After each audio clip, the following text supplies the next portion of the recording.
final item of business today is a members' business debate on motion number 5003 in the name of Chic-Brodie on Scotland's historic buildings. This debate will be concluded without any questions being put.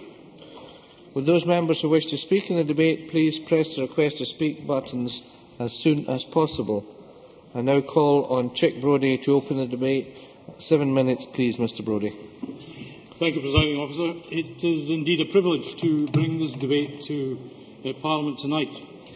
In doing so, Presiding Officer, I would like to thank so many of my fellow MSPs who have supported this motion and in very large numbers. I also pay tribute to the Friends-of-Seafield-House, some here tonight, whose acknowledged motivation and enthusiasm to secure Seafield-House's future were easy prompts for me to bring forward this debate. And while I dwell on Seafield-House and Ayr, I am confident that those of my colleagues that will speak tonight will bring their passion, their concerns, their understandable parochialism to demonstrate that across Scotland, historic houses and buildings play a vital role in preserving not just our rich history, as they do, but their active part in our lives today. Indeed, Presiding Officer, our present, our future is rooted in our past. And before expanding on that, let me say that in my personal lexicon, Presiding Officer, there is no such thing as a coincidence. Today we debate in front of our Cabinet Secretary, who was raised, I believe, within sight of Seafield-House. Today is the 100th anniversary of the death of Sir William Arrol, an iconic Scots engineer, and today we watch the progress of a new fourth bridge. And indeed, there are many bridges between Scotland's past, its present and future, between our icons of the past and their legacies and memories to be enjoyed today and in the future. Burns, Scott and their poetry and literature, Fleming and Penicillin are just two examples. But tonight, Presiding Officer, I bring another to this chamber, Sir William Arrol, one of history's greatest civil engineering contractors. I bring his legacies and I appeal for the secure future of his home, Seafield-House in Ayr. I like to think William Arrol was then, early last century, an archetypal Scot, driven, ambitious, an unadulterated innovator and entrepreneur, and apparently a nice man. He was also a liberal unionist, but he can't be perfect in everything. A son of a poor family, he started work in a cotton mill in Johnston at the age of 9, a bobbin maker. When 14, he became an apprentice blacksmith, rising to the level of foreman in Laidlaw's boiler works in Glasgow. But still he pushed on, having discovered his love of heavy engineering and bridge building. He created Dalmarnock Ironworks in 1887. One of his first challenges was building the Caledonian Railway Company over the Clyde at Bothwell, building the bridge on land and then rolling it over the river, a new technique in bridge building. He was used to new techniques, using new tools he had devised on the next bridge that he built over the River Clyde at the Broomielaw. Presiding Officer, in 1879, and I say this sadly as a Dundonian, the rail bridge over the River Tay in Dundee collapsed, sending a train crashing into the River Tay and killing 75 people. That event was immortalised in a poem by the great William McGonagall. Sir Thomas Bouch, who had designed and built that fateful bridge over the Tay, was responsible for that. But eventually, because of that event, Sir William Arrol took over responsibility for the design and building of a new rail bridge, while he was working on plans for a new fourth rail bridge. These plans, as I say, were scrapped, and he went on to design and build these other two bridges. Iconic structures still standing today, as indeed is the famous London Tower Bridge, which he designed and built. To follow were bridges over the Nile, the Hawkesbury Bridge in Australia, and the Arrol Gantry, the largest crane of its type at the time, constructed in Belfast to help the construction of 3 new superliners, one of which was the Titanic. Presiding Officer, not 2 miles from the cottage of our national bard, Robert Burns, lies Seafield-House, the home of the aforementioned William Arnold, of whom the Provost of Ayr said at his funeral exactly 100 years ago today that, and I quote, "Scotland has lost one of her most distinguished sons." Set in 50 acres of land rolling down to the seafront at Ayr, this grand lady stood and stands proud with her magnificent Italianate tower appointed like a parasol. This grand dam was adorned by a magnificent library, a large beautiful hall and a rich collection of art, and so much more. Not only did she look good, but performed well after Sir William's death as a hospital for wounded soldiers in World War I. In October 1921, she became, appropriately, a maternity and children's hospital, and just as appropriately, in 1944, she served as a renowned paediatric hospital for 47 years before becoming the headquarters of Ayrshire and Arran Health Board. Despite her beauty and her service, she submitted to fire in 2008. So, Presiding Officer, I say this evening, it is now time to restore her to her former beauty and service.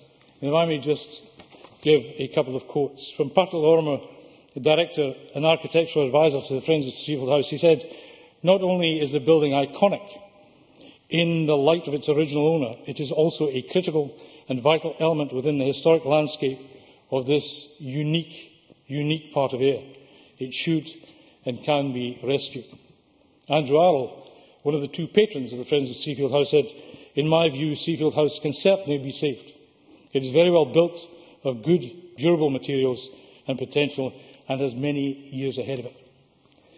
So, Presiding Officer, I tonight applaud the positive approach of the Ayrshire and Arran Health Board, of Historic Scotland, of the Council, and the determination, the very positive approach of the Friends of Seafield House to firstly the saving and then the rebuilding of this iconic structure. It would be indeed a fitting tribute to our past and to a world-renowned Scottish engineer. It would be a bridge to our future, as it would be to name the new crossing over the Forth the Arrell Bridge. Thank you very much. Now call on George Adam to be followed by Graham Pearson. 4 minutes, please.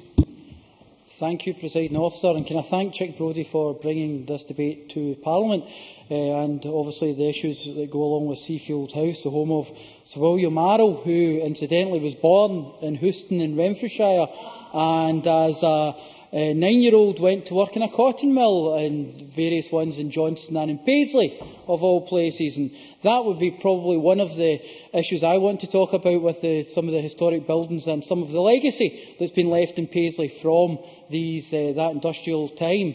Now, Paisley was obviously Scotland's largest town, and during that period there were two families that were cotton mill barons, the Clarks and the Coates, and both of them had a competition of extent to see who could actually build the most buildings, who was actually better than the other, who could give more to the town itself. Many of these buildings are still there. The Paisley Town Hall was in fact originally the Clark Hall, because it was a design competition by the Clark family to ensure that they gave a town hall back to the town. And that was one of the reasons. Now Renfrewshire Council has recently, the SNP administration, previous administration, invested, I was part of the administration, invested 1.7 million in making sure that that building was actually upgraded slightly. But there's still more work to be done in buildings like that. But it's not just the Coates also. They went down a route of they were staunch Baptists, and they decided they were going to build the largest Baptist church in the whole of Europe. And at the time, when they were millionaires within the town and everyone went to church, the Coates Memorial Church was open, and it was, and still is, the largest Baptist church in Europe. But the problem that we do have is the fact that now, that as the legacy fund goes down, the Coates family are no longer part of Paisley. We have a situation where 6 trustees are the only people who are looking after this historic building. And even to try and get funding, they can no longer afford the insurance to actually run the build, to actually insure the building. And they've recently had some thefts and lead in the roof and the like that happens throughout Scotland in these days. But one of the things you have to ask yourself is, we've got a building like this now, and now they have a parishioners of possibly about 30 people, all an average age of 60 to 65. And they are now talking about an exit strategy. Where do they go with this building? And you have to think to yourself that there are many buildings like that throughout the whole country, where these buildings that are such an important part of our history and heritage. We have to think, what will we do? What will be the discussion that we have with that? Because it's not just that. Within Paisley Paisley Abbey was created 850 years ago. It was Clunastic monks initially, and it's the only Cluny Abbey that's still in one piece. I had the pleasure of addressing the Cluny Federation when they came to Paisley. The thing was, they were speaking French and German. I was speaking Paisley. And there may have been a slight problem with only my good friend and colleague Derek Mackay decided he would gazump me later on and do his presentation in French. So that was the competitive element between the two of us, as always.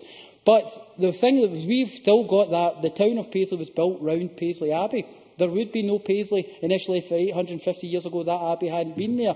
And even the Church of Scotland and the minister within that church has been asking about what do we do, what is the future for this building, because as a stand-alone place of worship, it is difficult for them to actually look at it. We've, as our town and council, used it for various conferences and other events because the town hall's right next to it. So I think we have to look at these old buildings and find new, different ways where we can use them, retain them as part of our heritage, but use them for things that they probably weren't originally entitled to. But the problem you have is many members of the public actually walk by these buildings every single day of their life and never go in and see what happens, but they're the first ones to complain should anything happen.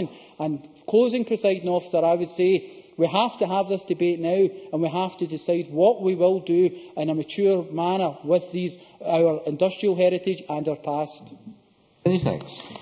Now call on Graham Pearson, to be followed by Graham Day. Thank you very much, Presiding Officer. First of all, can I congratulate Chic-Brodie in securing this debate today particularly.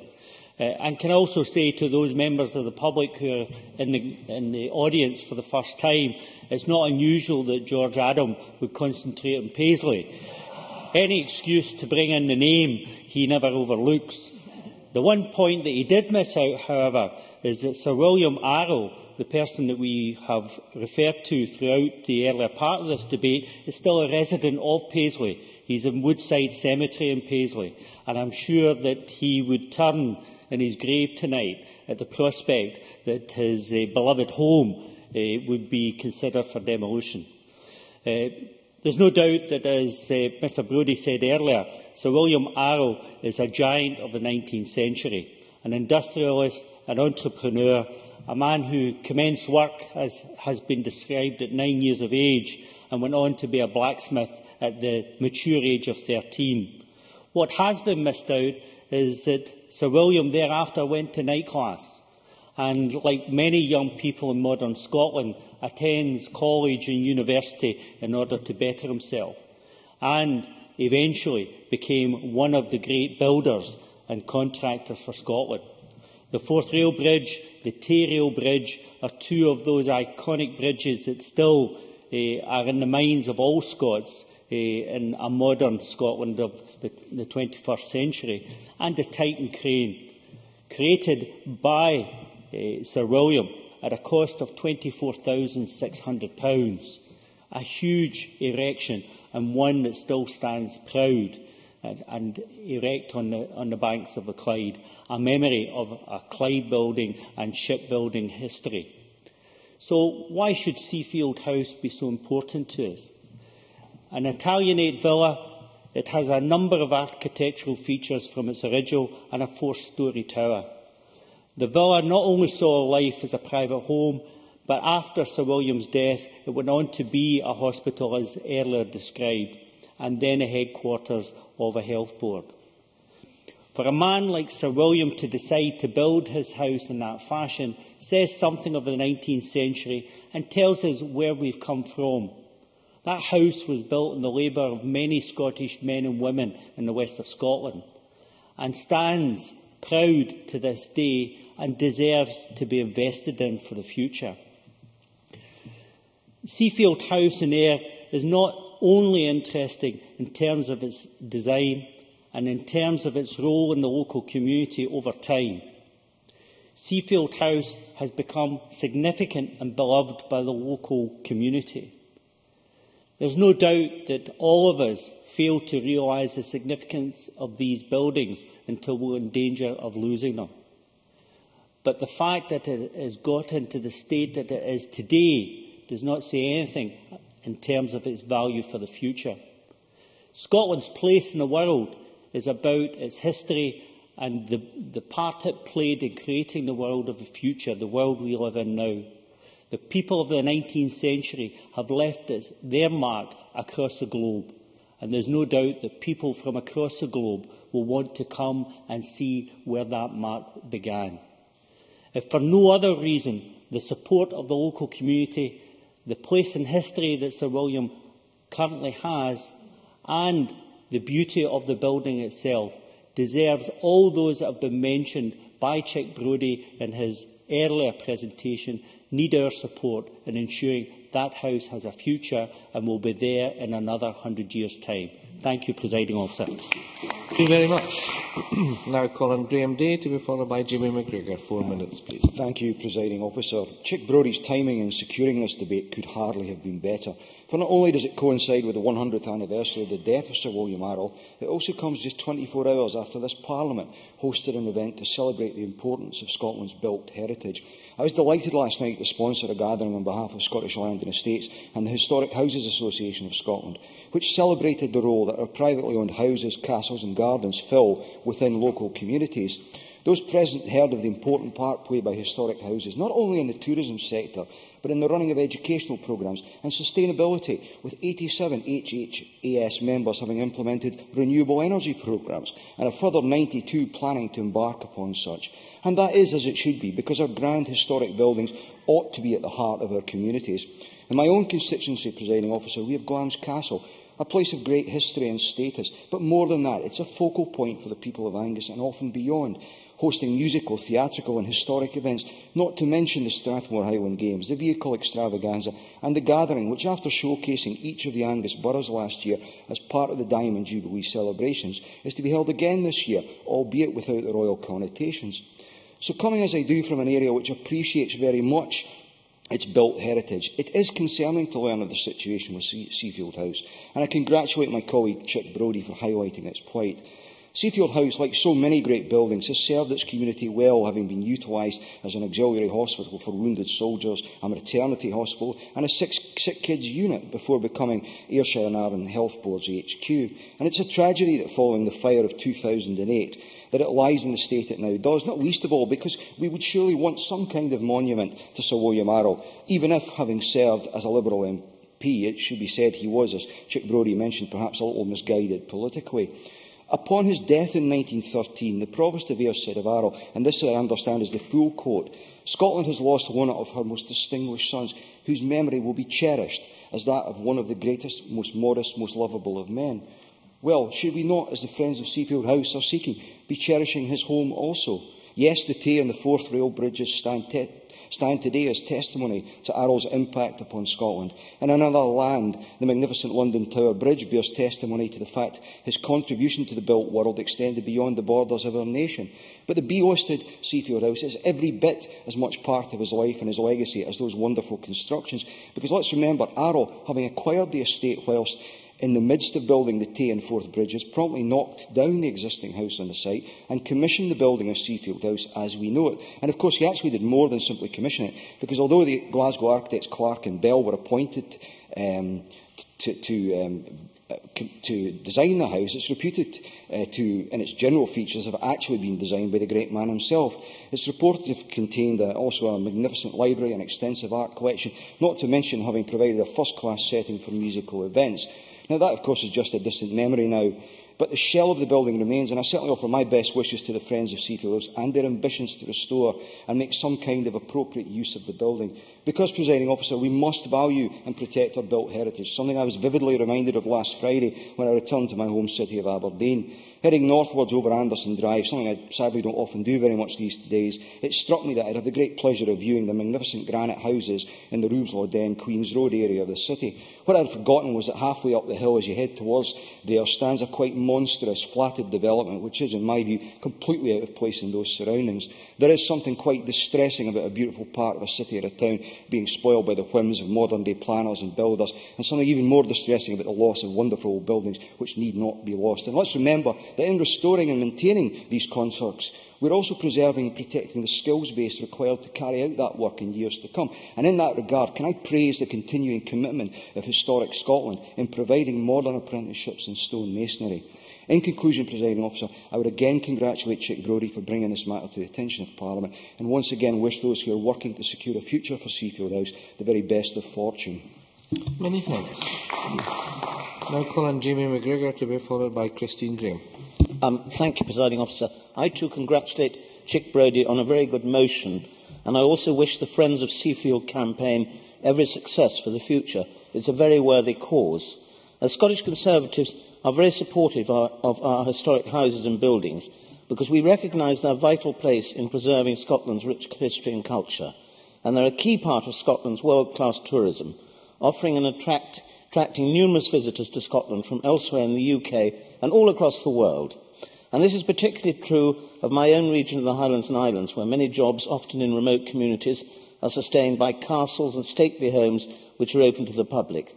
And it was wonderful to see Inverary Castle feature so prominently in the Christmas special of Downton Abbey, and I hope it will provide a big boost, attracting extra visitors to this very special town where the local people depend on it, and the businesses. Well over a third of our international visitors cite our heritage and culture as the principal reason for coming to Scotland. Blair Castle is a must for visitors to Perthshire, Glamis Castle and Scone Palace also. Last night we met with members of the Historic Houses Association, sponsored by Graham Day, and I want to pay warm tribute to those involved in that association for their excellent work. I read with great interest their extremely good common-sense response to the Scottish Government's Land Reform Review Group.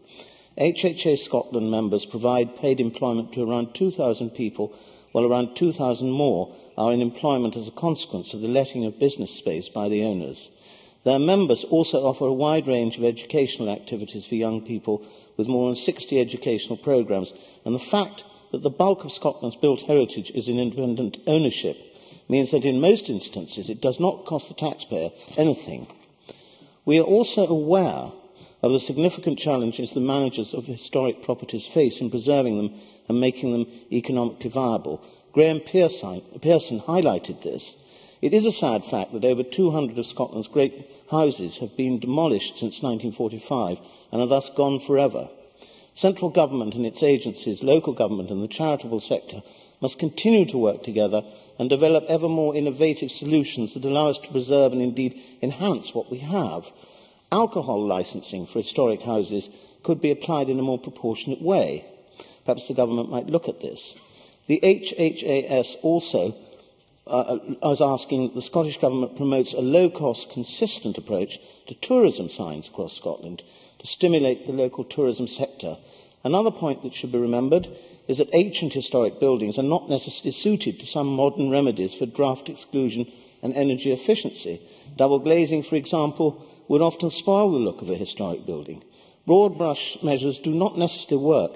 Individual solutions must be sought and thought about. Equally, fire safety authorities perhaps might look more carefully at large historic properties in order to find systems that are affordable and allow the buildings to continue to accommodate habitation. Obviously, human safety is paramount, but buildings without people are like bodies without souls. Not all of our historic heritage is about castles and fortified houses. Some very fine examples of architecture exist within our small towns, such as, for example, the Wee Picture House in Campbelltown, the Rothsey Pavilion in Bute, and the old Borough Hall in Dunoon. I apologise to Ayrshire people, but I'm just mentioning some of Argyll. And in conclusion, Presiding Officer, in travelling abroad and meeting many would-be visitors to Scotland, which I sometimes do, they invariably ask about our built heritage and our exciting, if sometimes bloody, history. Many people abroad go to sleep dreaming of coming to Scotland to see these wonderful treasures, the buildings and the chattels that we in Scotland have. So we in Scotland mustn't let them down. Thank you. Thank you. Now calling Christine Graham, after which we'll move to Cabinet Secretary. Thank you very much, Deputy Presiding Officer. I congratulate Chic-Brodie on bringing this motion, and I also congratulate the campaigners of Seafield-House. But I'm going to be very parochial. I'm going to talk about Melrose Abbey and Abbotsford House, both, luckily for me, in my constituency in Melrose. Melrose Abbey was built in 1136 and founded by Cistercian monks, and over the decades it was burnt, demolished, off and on by the invading English trying to capture Scotland. At one point, within its fluctuating fortunes, there was a 100-year reconstruction completed in and around 1500. They didn't move fast in those days. You could say it was perpetually a shovel-ready project. Today, even in the ruins, you can appreciate the grandeur and the elegance and the design. But buildings are by people, for people.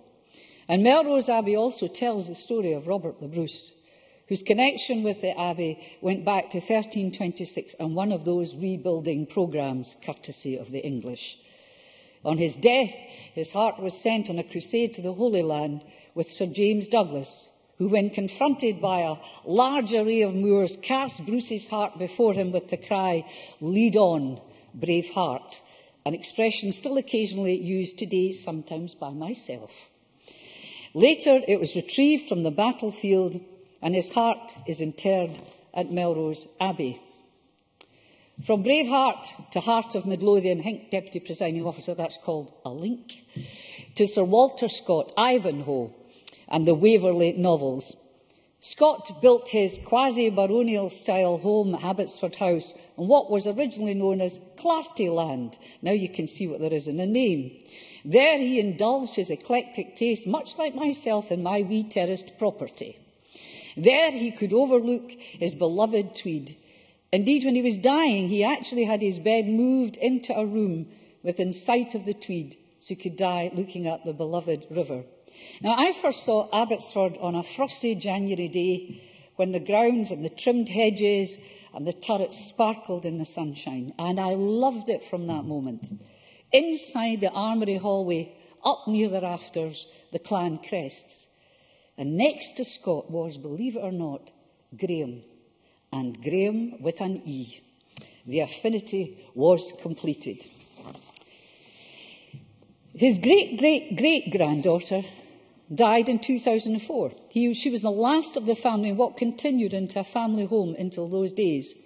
And since then, a trust has taken over responsibility with the lottery and Scottish Government funding to restore it. So I say to the campaigners here today, it's a long haul, but you can get there, as they have with Abbotsford House. In fact, it's refurbished and it reopens in July the 4th.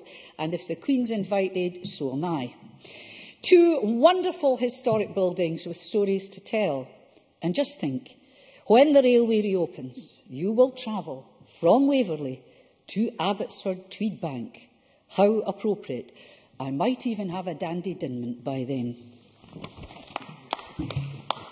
Thank you very much. I now call on the Cabinet Secretary, Fiona Hislop, local girl, to wind up the debate.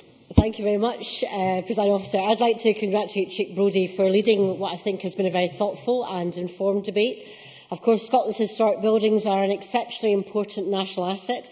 Our country's image at home and abroad, the way we think about Scotland as a historical landscape, is based on our wonderful heritage of towns, cities, crofts, castles and our country houses. Our historic houses, from the tenements of Edinburgh and Glasgow to the fantastic tower houses and castles of the North East, are an essential part of that priceless heritage. And the vast majority of these buildings are well cared for and managed by private and public owners. And as Graham Day and many organisations, particularly in the private ownership sector, contribute so much to Scotland. And as private owners, Scotland's people have the main responsibility for looking after our historic environment, and they do so very well. Scotland's historic homes are our heritage, and as Christine Graham so ably set out, the story of our buildings are very much the story of our people. Seafield-House in Ayr is a B-listed building. It's the former home of Sir William Arrol, the celebrated builder of the Forth Rail Bridge, and indeed both George Adam and Graham Pearson set out his personal history. Of course, we are putting forward the Forth Rail Bridge as a nomination in the World Heritage Site. But of course, we're going to have 3 crossings spanning 3 centuries. No other part of the world, I think, would have such an iconic heritage site once the new Forth crossing is built. And of course, today is in fact the centenary of the death of Sir William. His former home, Seafield-House, was converted for hospital use. And, President Officer, as you said, I am a local lass. I used to travel every Saturday morning to play hockey in front of Seafield-House at the racecourse. And indeed, I visited my brother when he broke his leg and was a patient in Seafield-House. So I am familiar with the building. But of course it became vacant and suffered fire damage. I understand that the building's owners, Ayrshire and Arran Health Board, have formed a viability group and are looking at all the options for the site, along with South Ayrshire Council, the Scottish Futures Trust and Historic Scotland. And the group will meet once again. The initial work of the consultants is complete to discuss the way forward. And along with our key partners in local government, the Scottish Government strongly supports owners and managers of historic buildings through grants, technical advice and statutory regulation to promote and protect our historic buildings for the benefit of all. I recently announced the 5th funding round of our Conservation Area Regeneration Scheme. It's run by local authorities. The current round amounts to £10 million to target priority buildings and small grants to homeowners. And since 2007, £26 million has been awarded across this programme in places like Elgin, Parkhead Cross in Glasgow, Ayr and Selkirk. In addition, Historic Scotland's Building Repair Grant Scheme has awarded £56 million to historic buildings over the last 5 years, levering in a further £271 million to our most outstanding buildings. And we have unlocked the potential of key historic buildings to deliver for local communities. Conservation projects based around historic buildings benefit communities and can also be outstanding architectural projects in their own right. Castlemilk Stables, Maryhill Borough Halls and, in my own constituency, Blackburn House. A very successful example of joint working to bring investment through heritage-led regeneration. And the beautifully restored and converted Blackburn House offers studio, office and gallery space. It's a wonderful community asset run by the Scottish Historic Buildings Trust and perhaps is one that the Friends-of-Seafield-House might want to look at. At Linlithgow Borough Halls, in my own constituency, I've seen a much-admired local landmark recast as a fantastic new community resource. This is part of a set piece of heritage which recently tempted Chanel to stage one of their key fashion shows at the nearby Linlithgow Palace. The historic environment is about the past, but events like this demonstrate its potential for generating a dynamic future. And we have seen that historic buildings are at their best and their most secure when they are at the heart of the community. And I would urge Jamie McGrigor in particular to visit the very appropriate but effective double glazing at the very recently restored Tollbooth building in Dalkeith. We should be proud in Scotland of our positive track record with reuse and conversion of our historic buildings. We've got to get used, as I think as George Adams said, about seeing industrial buildings and hospitals converted to residential or business use and thereby remaining part of our landscape and our heritage. Our urban designers have shown what can be done, how towns and cities can be re-energised by new projects in historic settings. The Parliament itself incorporating the A-listed Queensberry House within the context of the Holyrood North Master Plan is testament to that.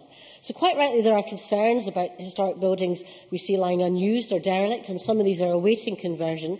A small percentage of these buildings are not currently well cared for, and the reasons for these are very varied, but their poor condition is often all too obvious, and of course it has a negative effect on community investment.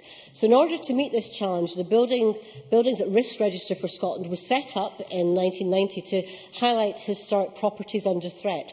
Their aim was to target those buildings for repair, restoration or reuse. The register is currently run on Historic Scotland's behalf by the Royal Commission on Ancient and Historical Monuments for Scotland. The new body that will be created when these two organisations merge will continue this function.